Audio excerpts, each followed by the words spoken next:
বদের বদ হয়েছে একদম তোমার মতো। বাবা তুমি ইফতার করছো? হ্যাঁ করবো তো, এই যে বসছি। চাকরি কি আর সহজ রে? দেখা একটু দেখো না, নাইলে বউ সন্তান নিয়ে না খায় মরতেই। এগুলা হিয়াল মুইতা, এগুলা খাইতে হয় না। এটা কি? ওকে মা, তুমি এত ভোর ভোর উঠছো কেন? আমিও যাবো তো।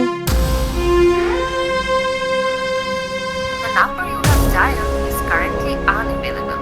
স্যার কে রে? স্যার আমার মোবাইল চিন্তা করে নিয়ে গেছে স্যার। বাবার ফোন দিয়ে বাবা কইছে এখনো কিনে নেই। তোর বাপেও তোর জন্য সুন্দর জামা কিনে নিয়ে এলো। I love Bangladesh.